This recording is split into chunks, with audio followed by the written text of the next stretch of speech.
तो इमाम ने इतना बड़ा एहसान किया, उम्मत की खातिर खिलाफत से दस्तबरदार हो गए। अब आपने चाहा कि मैं कुछ देर आराम के गुजार लूँ, मुसलसल जंगे जंगे जंगे जंगे आराम के गुजारूँ। आपने कहा कि मैं मूसल जाऊँगा। कहाँ?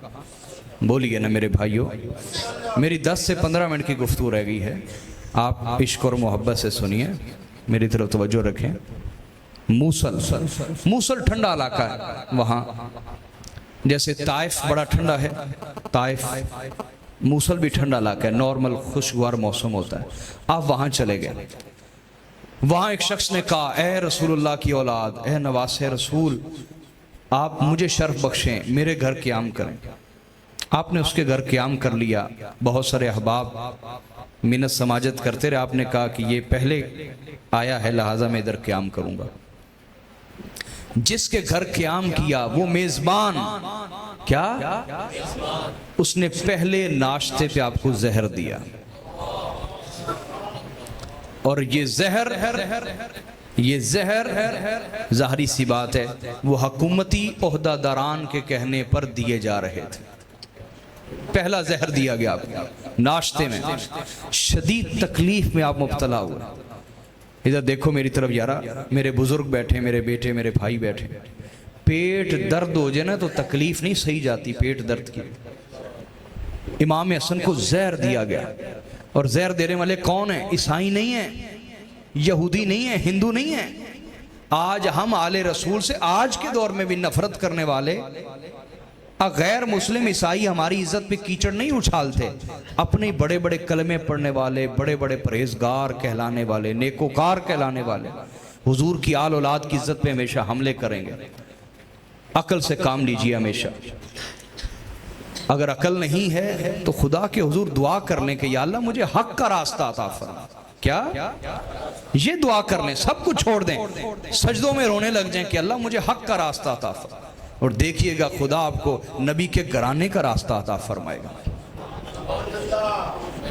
इमाम हसन को जो पहला जहर दिया गया नाश्ते में, मेजबान ने दिया, बहुत तबीयत बिगड़ी, तकलीफ में रहे, अजियत में रहे। सारा दिन आपको कै वगैरह कराई गई, उल्टियाँ कराई गई, जिससे जहर का असर निकला। तबीयत निढाल थी, कुछ संभली। अगले नाश्ते पर उसने फिर जहर दिया इमाम को, अगले दिन मेजबान ने, जिसके घर ठहरे हुए थे।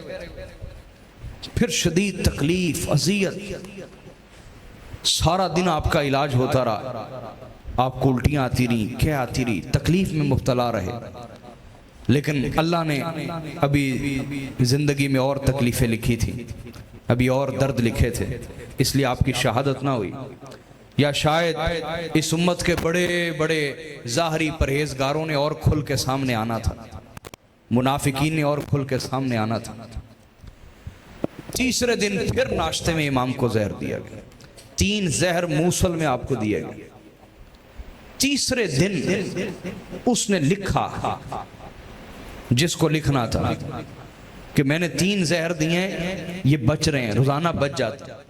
उसने अपना एक नुमाइंदा भेजा, और खत था, उसके ऊपर लिखा था, मेज़बान के नाम खत था कि अगर इस जहर का एक कतरा मिला दोगे तो फिर ये कभी नहीं बच पाएंगे, ये इतना जहरीला जहर है। वो जब आ रहा था एक जगह उसने क़याम किया, तो खुदा का करना ऐसा हुआ कि सहराई इलाके थे, एक भेड़िया ने उसे चीर फाड़ दिया। अब वहां एक बंदा चिरा हुआ है, एक ऊंट खड़ा हुआ है, उसके ऊपर साजो सामान है। तो खुदा का करना ऐसा कि आपका एक मानने वाला वहां से गुजर रहा था, उसने देखा बंदा चिरा हुआ है, एक ऊंटनी खड़ी हुई, उस पर साजो सामान है। उसने चेक किया, अंदर से खत निकला, 7 जहर, उस पर लिखा हुआ था मेजबान के नाम। उसी मेजबान के नाम लिखा था कि इस जहर का एक कतरा मिला दो, एक कतरा भी अगर तुम तालाब में मिला के पूरे इलाके को पानी पिला दो, सब मर जाएंगे, इतना जहरीला जहर है। वो हक्का बक्का रह गया। वो इमाम की बारगाह में वो खत लाया। इमाम ने जब पढ़ा तो आपको शदीद तकलीफ हुई, बहुत अजियत हुई, आपके चेहरे का रंग बदल गया कि ये 3 दिन से जो मेरे साथ गद्दारी कर रहा है, ये वही मेजबान है जिसके मैं घर ठहरा हूं। लेकिन आपने वो खत जल्दी से मुसल्ले के नीचे छुपा दिया। तो जनाब सईद मूसली, ये मुख्तार सकाफी के जो चचा हैं, वो उन्होंने कहा, ऐ मेरे आका, इस खत में क्या लिखा है जिसने आपको बड़ी तकलीफ दी? कहा रहने दो सईद मूसली। कहा नहीं नहीं हुजूर, मैं ऐसे नहीं बाज आऊंगा। उन्होंने जल्दी से खत निकाला, पढ़ा तो देखा कि अंदर मेजबान के नाम वो खत था। इतनी तकलीफ हुई सबको जब पढ़ के सुनाया कि हुजूर आप इस बंदे का पर्दा रख रहे थे, इस बंदे का आप पर्दा रख रहे थे। मेरे इमाम ने फरमाया, हमने 3 दिन इसके दस्तरखान पे खाना खाया, मुझे हया आई कि मैं इसका पर्दा हटा के इसको जलील करूं। हाय हाय हाय, ये है नबी का घर, ये है नबी का घराना, ये है नबी का घराना। और आज आलम यह है कि मौलवियों ने दूरबीनें लगाई हुई, किसी सैयद की कोई गलती मिल जाए हम कीचड़ उठा लें। क्या ये मौलवी इस्लाम के वफादार हो सकते हैं? ऐसे मौलवी, याद रखो, अपनी नजर में एक मयार रखो, जो नबी के घराने से वफादार है उस आलिम को सलाम करो, उस आलिम की तकरीर सुनो, उस आलिम की खिदमत करो। जो नहीं है उस पर लानत भेजो कि नाम नबी का लेता है और दुश्मनी नबी के घर से करता है। एक मयार अपने अंदर कायम करें। क्यों हम अपने अंदर मुनाफिकत पैदा कर रहे हैं? इंसान को सच बोलना चाहिए और सच पे कायम रहना चाहिए। आपने कहा कि हमने 3 दिन यहां खाना खाया है, मुझे हया आई कि मैं इसे जलील कर दूं, बस मैंने पर्दा रखा। ये है इमाम हसन मुश्तबा। तकलीफ में वहां से निकले, मदीना आ गए। जब मदीना चंद हफ्ते क़याम किया तो एक शख्स इसी तरह का आया, एक्स्ट्रा नेक आदमी। क्या? इजाफी नेक आदमी, एक्स्ट्रा नेक, इजाफी नेक। आज भी एक्स्ट्रा नेक है ना, इजाफी नेक, जो नेकियां इजाद कर करके माज़अल्लाह वो नेकियां भी करते हैं जो रसूलुल्लाह ने भी नहीं की, खुलफ़ाए राशिदीन ने भी नहीं की। एक्स्ट्रा नेक एक आदमी आ गया, हुजूर मैं आपका गुलाम हूं, ये खजूरें कबूल फरमा लो। उन खजूरों में जहर था, खाते ही गए, जहर पूरी बॉडी में, पूरे जिस्म में फैल गया। शदीद तकलीफ में मुब्तला हुए इमाम, बहुत तकलीफ में मुब्तला हुए, यहां तक कि आपने फरमाया कि मुझे अपने नाना जान की कब्र पे ले चलो। कब्र रसूल पर आए, हुजूर की कब्र से लिपट गए, कहा नाना जान ये है आपकी उम्मत जो आपकी औलाद को किसी जगह सुकून से नहीं रहने दे रही, किसी जगह सुकून से नहीं रहने दे रही आपकी उम्मत, आपका कलमा पढ़ने वाले, कि मैं जहां भी जाता हूं जहर से मेरा इस्तिकबाल किया जाता है। रोते रहे। हुजूर की कब्र अनवर पे खूब पसीने आए जिससे जहर का असर खत्म हो गया। कुछ माह गुजरे, आपको फिर जहर दिया गया शहद में मिला के। एक एक्स्ट्रा नेक आ गया इसी तरह का, इजाफी नेक, उसने शहद में जहर मिला के हदिया, तोहफा, नजराना पेश किया। आपने जब वो खाया तो पूरे जिस्म में फिर जहर फैल गया, फिर वही तकलीफ, फिर कहा मुझे हुजूर की कब्र पे ले चलो। ये 5वां जहर है जो इमाम को दिया जा रहा है। हुजूर की कब्र पे जाके रोते रहे, तकलीफ में मुब्तला थे, अजियत में थे। अजियत जहर की भी थी, अजियत गद्दारी की भी थी, अजियत गद्दारी की भी अजियत थी। ये लोग हमसे गद्दारी कर रहे हैं और तुम पर मेरे आका की इनायत न सही, और तुम पर मेरे आका की इनायत न सही। मौलवियों, कलमा पढ़ाने का भी एहसान गया। हया करो, तुम आज के दौर में भी वही कर रहे हो। तुम्हारे पास वो ताकतें, वो कुव्वतें हों जो यजीद के पास थीं, तुम उससे कम साबित ना हो, तुम उससे कम साबित ना हो। है उम्मत मुस्लिमा, अपना ईमान बचाइएगा।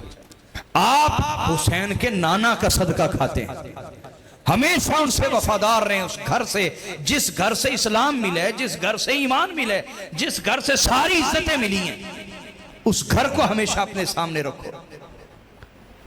5वां जहर दिया गया मेरे इमाम को। अल्लाह ने फिर आपकी जिंदगी रखी। आपने कहा कि मदीना मेरे लिए महफूज नहीं, मैं दोबारा मूसल ही जाना चाहता हूं। दोबारा फिर मूसल चले गए। मूसल की जामे मस्जिद में आप दर्स देते, कुरान का, हदीस का दर्स देते। 1000 अफराद आपका दर्स सुनने के लिए आते। लेकिन जो पहली सफ में आपके पीछे नमाज पढ़ने वाला था और आपका खिताब सुन के सबसे ज्यादा रोने वाला था मुनाफिक। हाँ, एक दिन आप मस्जिद के बाहर बैठे हैं, बहुत सारे अफराद आपकी ज़ियारत कर रहे हैं, आपकी गुफ्तगू सुन रहे हैं, और इमाम हसन की गुफ्तगू क्या थी? खुद सहाबा इकराम कहते हैं कि इमाम हसन की गुफ्तगू चूंकि शबीह रसूल थे, क्या थे? तो अंदाज़े कलाम भी हूबहू रसूलुल्लाह जैसा था, हूबहू हुजूर जैसा अंदाज़े कलाम था। बोलते थे तो सुनने वाला कहता था या अल्लाह ये चुप ना करें, हाय हाय या अल्लाह ये चुप। इतना प्यारा अंदाज था आपका गुफ्तगू का। इमाम हसन अलैहिस्सलाम, खुद इमाम हुसैन कहते थे कि भाईजान मुझे भी सिखाइए ना, आप इतना बेहतरीन अंदाज़े कलाम कैसे कर लेते हैं। ये इमाम हसन का इतना खूबसूरत अंदाज था बोलने, गुफ्तगू फरमा रहे हैं, इतने में वो आ गया एक्स्ट्रा नेक, कहने लगा कहाँ है रसूलुल्लाह के नवासे, कहाँ है हुजूर की आल औलाद, मैं उनकी ज़ियारत करना चाहता हूं, उनके कदम चूमना चाहता हूं। बूढ़ा आदमी था, हाथ में छड़ी है, असा है, नोक वाला देखा हुआ ना असा, वो था हाथ में, डगोरी भी कहते हैं उसको, असा हाथ में पकड़ा हुआ। कहा भाई मैं नवासे रसूल की ज़ियारत करना चाहता हूँ। लोगों ने जगह दे दी, करीब आया, इमाम के हाथ चूमते चूमते पाँव के ऊपर रखी, नोक दबा दी, वो जहर से भरी हुई थी, वो जहर पूरी टांग में फैल गया इमाम के। उसको पकड़ लिया गया, उस लाइन को। हजरत अब्दुल्ला इब्ने अब्बास ने उसका कत्ल किया, लेकिन तकलीफ तो इमाम को पहुंच चुकी थी। ये उन हस्तियों को तकलीफें पहुंची हैं जिन्हें अदना सी तकलीफ पहुंचाना भी अज़ियत रसूल है, अज़ियत रसूल। और कुरान ने कहा इन्नल्लज़ीना युअज़ूनल्लाह व रसूलहु लअनहुमुल्लाहु फिद दुनिया वल आखिरह, बेशक जो अल्लाह और उसके रसूल को अज़ियत देते हैं दुनिया और आखिरत में खुदा की उन पर लानत है। दुनिया आखिरत में खुदा की उन पर जो रसूल को अज़ियत देते, इन्होंने रसूल को अज़ियत दी। इमाम हसन को जहर दे के आप दोबारा फिर मदीना ही आ गए। क्या 6 मरतबा जहर दिया जा चुका है इमाम पाक, 7वीं मरतबा जब मदीना आए, अब की बार आपके गिर्द एक पैरा था पूरा, जो पानी था उसके ऊपर रात को मोहर लगा दी जाती थी। अगर आपने पीना होता तो उसकी मोहर तोड़ते थे, फिर वो जग खुलता था और पानी पीते थे, ताकि आपको जो भी पानी दिया जा रहा है, खाना दिया जा रहा है, वो महफूज हो। इसकी बार जो जहर दिया गया इस बार, वो इतना बारीक था कि जो मोहर थी उसके ऊपर जो कपड़ा लगा हुआ था वो उससे भी सिरायत करते हुए आपकी सुराही में चला गया, जो पानी की सुराही थी उसके अंदर चला गया। जब इमाम उठे तहज्जुद के वक्त, हस्बे मामूल आपने कुछ पानी पिया तो वो इतना जहरीला जहर था कि उसी वक्त खून की उल्टियां आना शुरू हो गई। आपने बुलाया इमाम हुसैन को, दूसरे भाइयों को फौरी बुलाया, कहा मुझे लगता है मेरा आखिरी वक्त आ चुका है, मुझे 6 दफा पहले जहर दिया गया, लेकिन जो 7वीं दफा अब दिया गया, ऐसा जहर कभी मेरे जिस्म में दाखिल नहीं हुआ। ये इंतहाई अज़ियतनाक है, इंतहाई तकलीफ दे। सारा मदीना ही मुसलमानों से भरा हुआ। ये कौन थे जो कलमा पढ़ने वालों के अंदर ही थे? वो जो तब थे वो आज भी हैं, वो आज भी हैं, वो आज भी हैं, याद रखो। इमाम हसन को 7वीं दफा जहर दिया गया, मेरे इमाम को खून की उल्टियां आना शुरू हो गई, तश्त लाए जाते, थाल और जिगर के टुकड़े हो के उल्टी के साथ बाहर आते। हर कोई रो रहा था, हर कोई तकलीफ में था, हर कोई अजियत में था। आप हल्का हल्का थोड़े थोड़ा गुफ्तगू फरमाते, फिर उल्टी आती, जिगर के टुकड़े होके आंतड़ियां कट कट के बाहर आ रही, थाल एक लाया जाता है, दूसरा ले जाया जाता है, खून की उल्टियां अंदर से कट कट के, जिगर आंतड़ियां कट कट के बाहर आ रही। इतनी अज़ियत किसको दी गई? जिसे मेरे नबी ने कंधों पे बिठाया, चूमा, माथे से, गाल से, चेहरे से, होंठों से चूमा मेरे नबी ने, कंधों पे बिठाया, अपनी पुश्त पे सवार कराया, अपनी मोहब्बत कहा, अपना महबूब कहा, अपनी मोहब्बत का मेयार करार दिया जिसे, ये उसे तकलीफ। इमाम हसन अलैहिस्सलाम अंतड़ियां कट कट के गिर रही थाल के अंदर, अज़ियतनाक कैफियत में मुब्तला हैं। इतने में इमाम हुसैन को बुलाया, कहा जाएं उम्मुल मोमिनीन हज़रत आयशा सिद्दीक़ा के पास, उन्हें कहें कि वो जो हुजूर की कब्र अनवर की दाईं तरफ की जगह खाली है, मैं चाहता हूँ मेरी कब्र वहाँ पे बने, तो अगर वो इजाज़त दें तो मुझे आके बताना।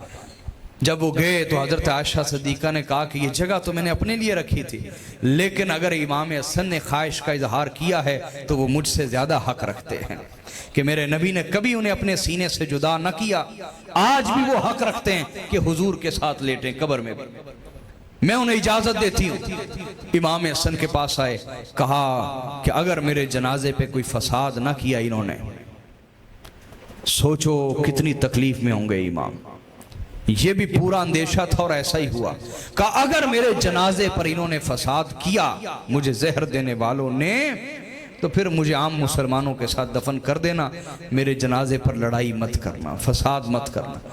जब इमाम इस तकलीफ वाली कैफियत में मुब्तला हो के हो बिलाखिर 28 सफर वो दिन था कि मेरे आका का महबूब तकलीफें काट काट के, गद्दारियां सह सह के, दर्द सह सह के, अजियतें सह सह के, अपनों से ही दुख और तकलीफें सह सह के, अपनों के ही पीठ में छुरे सह सह के इस दुनिया से इस हालत में जा रहा है कि वो खुद को हजारों में भी तन्हा समझता था, लाखों में भी तन्हा समझता था। कभी इमाम हसन की तन्हाई पे गौर करेंगे तो आप चिल्ला के रोने लग जाएंगे। इमाम की कैसी तन्हाई है कि हजारों वो लोग हैं इर्द गिर्द जो नमाज में उन पर दुरूद पढ़ते हैं, नमाज में उन पर बोलिए, नमाज में आले मोहम्मद पे दुरूद पढ़ने वाले नमाज से बाहर बार बार जहर, गद्दारियां, तकलीफें, अजियतें दे रहे हैं उन्हें। मेरे इमाम बड़ी तकलीफों के साथ गुजरते हुए अपने घर वालों को वसीयत करते हुए कलिमा शहादत पढ़ा, रूह वफ़स उनसरी से परवाज कर गई। जब जनाजा उठा इमाम हसन का, कभी जनाजे पर भी किसी ने गोली चलाई, कभी जनाजे पे भी किसी ने तीर चलाया। मरवान ने तीर चलाया। मरवान गवर्नर था, किसने बनाया उसे गवर्नर, किसने इतने इख्तियार दिए, और क्यों ना बाद में सजा दी गई इस अमल पर, तीर चलाया। काली बनु हाशिम ने, हजरत अबू हुरैरा आगे बढ़े, कहा ना, इमाम ने कहा था अगर मेरे जनाजे पर झगड़ा होने लगे फिर जिद ना करना, मुझे आम मुसलमानों के साथ दफन कर देना। कैसी मजलूमियत है अपने ही लोगों से। मरवान गवर्नर मदीना, समझ आ रही है बात, तीर चला दिए, लड़ने मरने के ऊपर आ गया, हम नहीं दफन होने के देंगे। इमाम को आम मुसलमानों के कब्रिस्तान में दफन किया गया, लेकिन बुग़्ज़ अभी भी ख़त्म न हुआ। यहाँ तक कि उसी शाम एक शख्स गया और इमाम की कब्र के ऊपर पखाना किया उसने। आप अंदाजा कीजिए, खुदा ने उसकी पकड़ की, उसकी जुबान लटक के सीने तक आ गई और वो कुत्ते की तरह हाँफता रहता, कुत्ते की तरह बोलता रहता, भौंकता था, बोलता ना आवाज से तो कुत्ते की आवाज निकलती। कई दिनों के बाद जब मर गया तो उसकी कब्र से भी कुत्ते की आवाज आती थी। ये कुत्तों की हरकतें होती है ना। लेकिन इमाम की कब्र की ये जो बेहुरमती है तब भी हुई। और जब आले सऊद ने बुलडोजर फेरे इमाम हसन के रोज़े अतहर के ऊपर, तब भी उन्होंने वही किया जो आले मरवान ने किया था। तो हाजरीन मेरी गुफ्तगू का खुलासा क्या है? अपनी ज़िंदगी का एक मयार बना लें। क्या बना लें? कि हमारे लिए हक का मयार नबी का घराना है। जिसने उनसे वफा की उसे लाखों सलाम है, और जिसने उनसे गद्दारी की ना हमारा उससे कोई ताल्लुक़ है ना उसका इस्लाम से कोई ताल्लुक़ है, क्योंकि अपना ईमान कायम रखेंगे। अगर आपका ये ईमान कायम है तो मेरी आज की गुफ्तगू का मकसद पूरा हो गया। अल्लाह रब्बुल इज़्ज़त मेरी हाज़िरी कबूल फरमाए। इंशाअल्लाह ज़िंदगी ने कभी मौका दिया तो इमाम हसन की शख्सियत और आपके अखलाक बयान करूँगा इंशाअल्लाह। वस्सलामु अलैकुम व रहमतुल्लाह।